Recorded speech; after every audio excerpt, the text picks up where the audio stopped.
आज ब्रिस्बेनमा भएको ब्रिस्बेन रोयर र वेलिङ्टन फिनिक्स बीचको खेल एकदमै थ्रिलिङ रह्यो। पुरा 90 मिनटको घम्साघम्सीपछि अन्त्यमा खेल निकै नै रोमाञ्चक मोडमा टुङ्गियो। सबैको नजर आज साबित र साम्बामा थियो। कोचले पनि साम्बालाई मैदानमा पठाउनु अघि ट्याक्टिकल सल्लाह दिँदै थिइन्।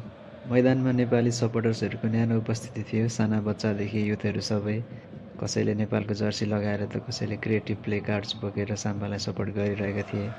यो दृश्य देखेर कमेन्टेटरहरू पनि दङ्ग परेका थिए। Nepal's all-time leading goal scorer.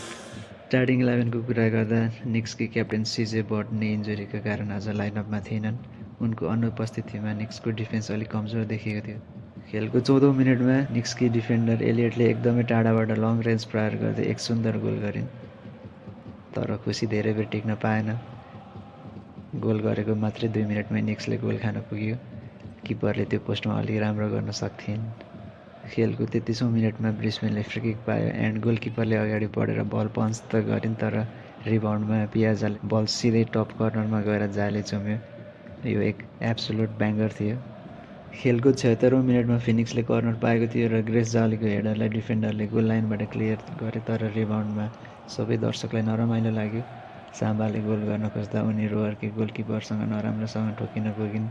We hope यो सिरियस इन्जुरी नहोस् र आउँदो शनिबारको खेलमा हामी साम्बालाई फेरि मैदानमा देख्न पाऊँ।